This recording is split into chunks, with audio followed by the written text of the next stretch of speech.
book and wax friends. I am Amber.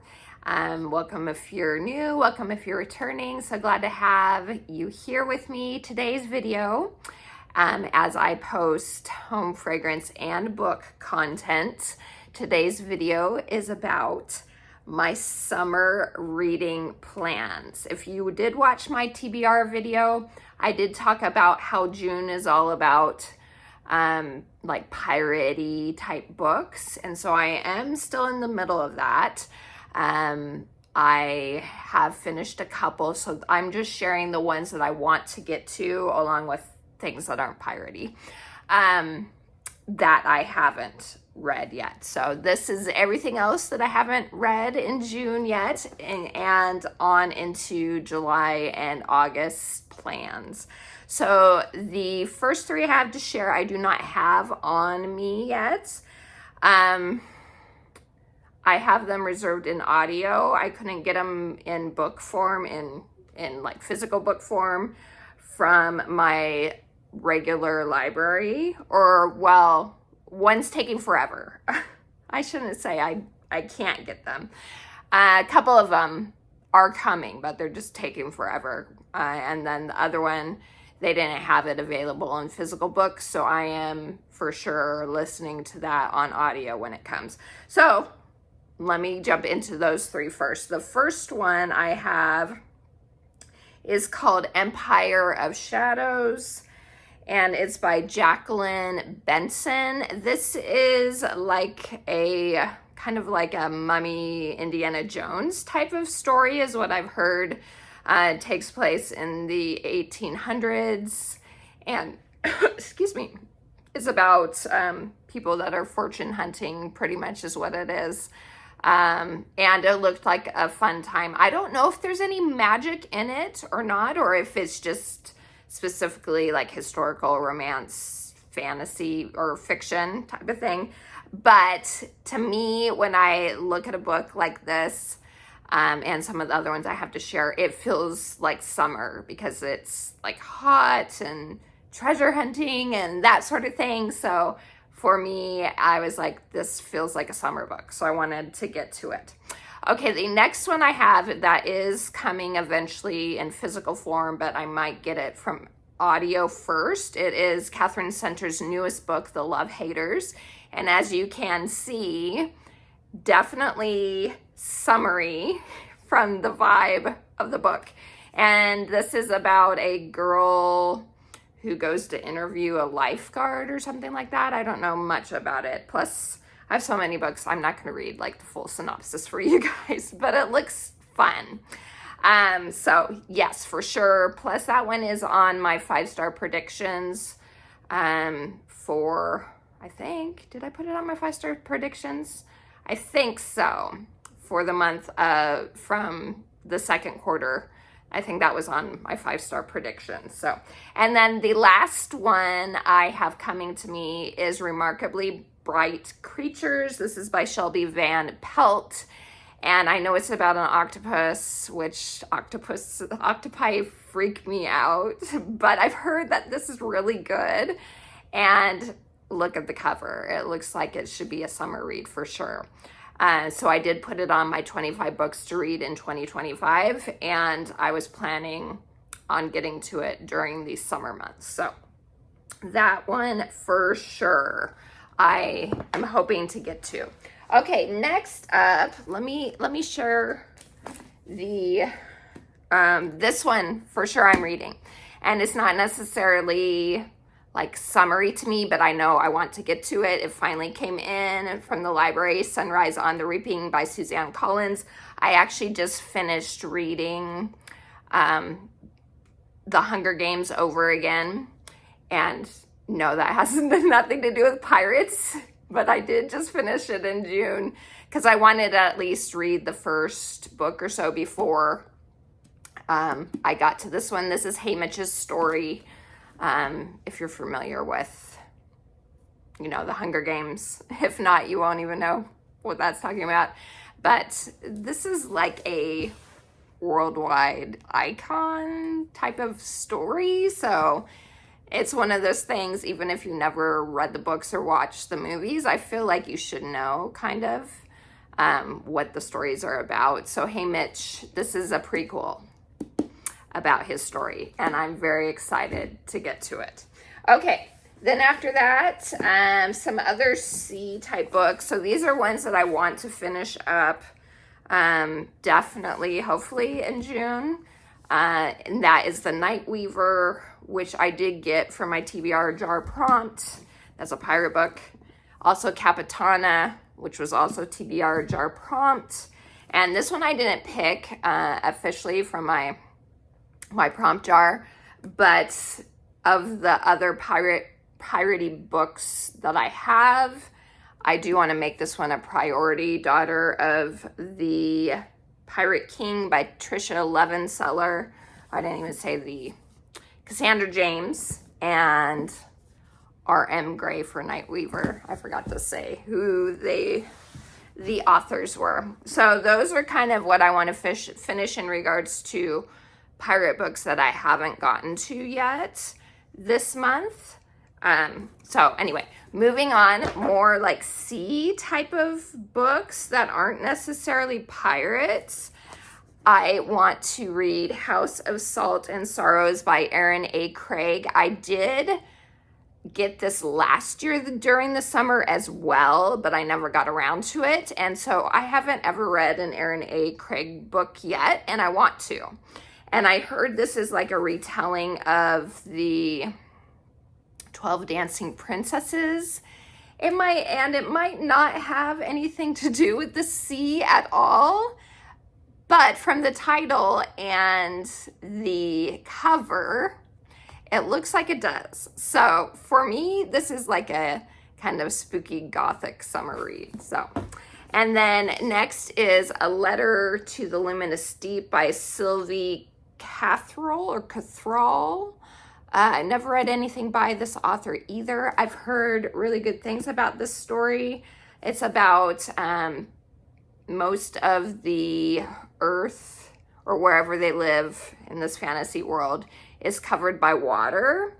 And so everyone lives under the water. I don't think they're necessarily mermaids and mermen though.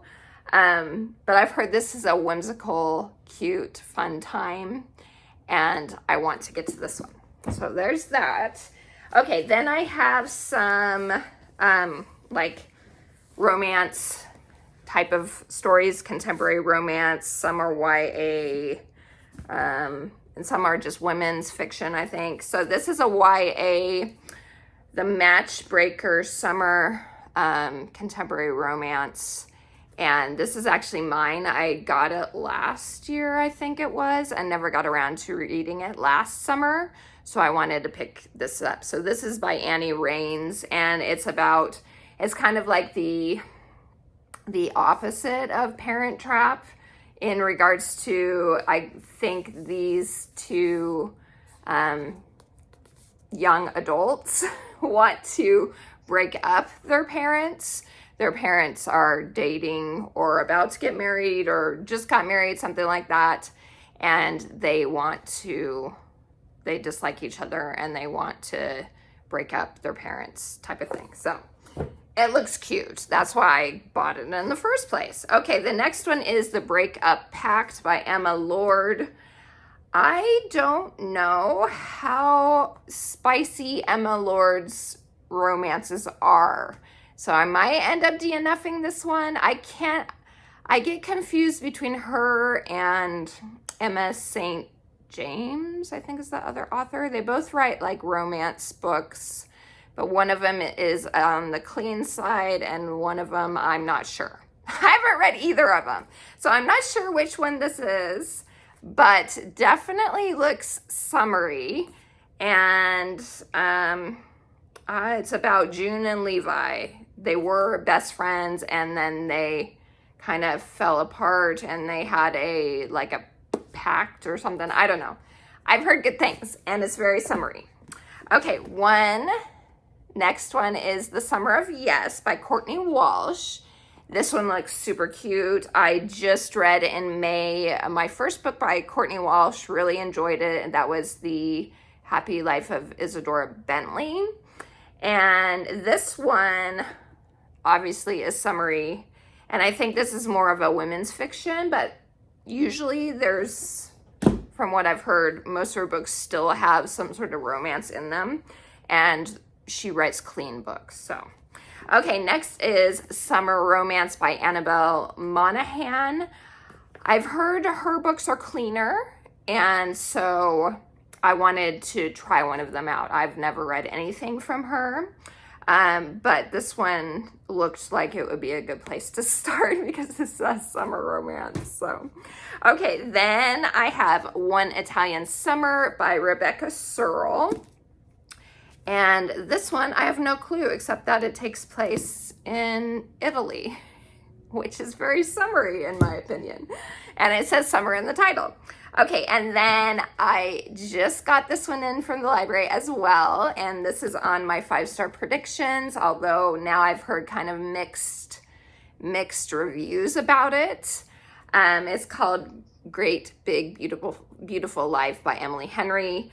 I have been hit and miss with Emily Henry. Some books I have loved. I loved her beach reads, and I loved her book Lovers. And then others I didn't really like. I liked Happy Place fine. I DNF'd her newest before this one, which I now cannot even remember what it was called, but I DNF'd it. And then I wasn't really a fan of The People We Meet on Vacation. I wasn't a big fan of that one. So it's kind of been mixed for me. But I've heard that this one is more of a regular fiction more than romance. And it's about two people that interview this older lady who was famous back in the day. And the lady's trying to decide who she wants to write her memoir type of thing is what I've heard. But it looks really cute. And it's a book about books, and I'm always a fan of that. Okay, next is some more like fantasy books, and most of these just were giving me like hot weather vibes, and so that's why I picked them. One is The Floating World by Axie O. This is her newest book, and I did just get in the Fairy Loot edition, but it also came in from the library for me. And so I was like, well, I'll just read the library copy. That way I can keep my Fairy Loot edition looking pretty. But this is about a fantasy. It's a fantasy, I think it's a Korean myth or something like that. Something like that. I don't know. Yeah, Korean fairy tale is what it's based on. And it's about a girl who wields some sort of light, and then the soldier who's trying to find her or something like that. It looks like a fun, whimsical time. And the whole light aspect, I was like, oh, heat, light, feels summery. Plus it's new. I wanted to get to it. Okay, then I have For She Is Wrath by Emily Varga.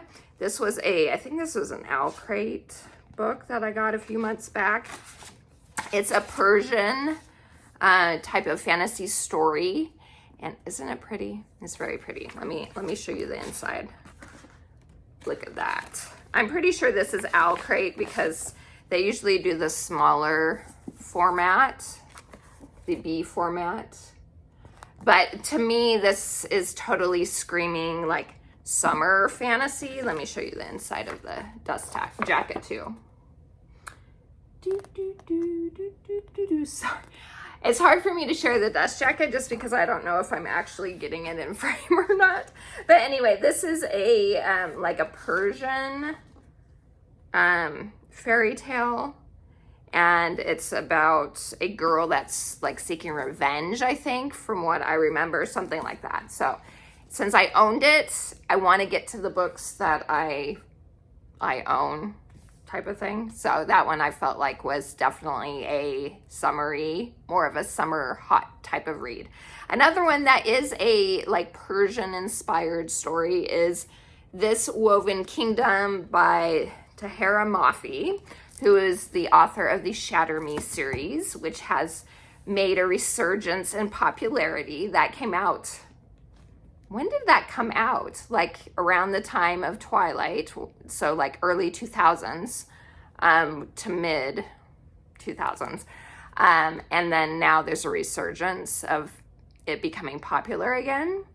So I've never read her This Woven Kingdom, but I've heard it's fun and whimsical, and it's also Persian inspired fairy tale, and it's about a jinn kingdom, I guess, and it's a love story. So I love all those things. I felt it would be perfect for summer. Okay, then I couldn't not put this on my summer reading list. The Well of Ascension by Brandon Sanderson. This is the second in the Mistborn series. If you watched my reading wrap up, you know I gave the first book 5 stars. It was amazing. I loved it. I cried. It took me on an adventure. I loved it so much. So I knew that I had to get to this, and I was like, what better time than during the summer months, because it is like they're on this like barren type of land that's, you know, hot. And I was like, let's get to it, because I don't want to wait too long and forget about, you know, what happened in the first one. And then the last one, it just looked summery to me. I'm not sure if it actually takes place in summer or where it's hot or not, but look at it, The Dagger and the Flame by Catherine Doyle. This is from a series called The City of Phantom. And I think it's an urban type of fantasy. It says, in a deadly game of revenge, the most dangerous mistake of all is falling in love. So I've heard good things, and I think the second book comes out this year, I think. So another series to start. I have so many series that I've started and not finished, but anyway. Okay, and then lastly, I have 2 that are kind of like mystery type of books, fun type of mystery books. Anyway, the first one is Every Time I Go on Vacation, Someone Dies by Catherine Mack. I'm sure that's what it says. 10 days, 8 suspects, 6 cities, 5 authors, 3 bodies, 1 trip to die for. So I think it's about this author who likes to kill off her characters, and she ends up coming across, like in Italy. I think it takes place in Italy too. I could be completely wrong, but someone actually dies, or actually from the blurb it seems like more than one person dies. But it seems like a fun time. It says if you're a fan of Knives Out, you should like this one. And then the last one is called The Blonde Identity by Allie Carter. I really enjoy Allie Carter's writing. She did a lot of YA books back in the early 2000s, and she just came out last year, I think it was. I can't even remember what it's called, but I gave it 5 stars in January. But it's like a Christmas mystery, locked room type of mystery book, and I loved it. It was 5 stars for sure. And I've heard good things about this series too. So this is the first book, and I think another book just came out or is about to come out. So it's about a girl who gets mistaken for her identical twin sister, who she finds out is a spy. And so I heard there's a lot of hijinks, fun, rom-com, adventure type of story. Felt perfect for the summer. So The Blonde Identity by Allie Carter. So that's it in regards to things I'm planning on reading for the summer. Let me know down below if you like to plan out your reads for the season. I, of course, will have other things that I'll be adding to my lists every month, because I always do. I'm a mood reader as well as liking to plan things out. So it's fun. It just gives me more variety, but I do like to have like definite reads monthly, like on my TBR, definite TBR lists, plus like a seasonal list. It's a fun thing to do. So I appreciate all of you guys. Please like and subscribe for more book and home fragrance content. And until next time, have a wonderful day, week, night, whenever you're watching this. And I will talk to you soon. TTFN. Ta-ta for now.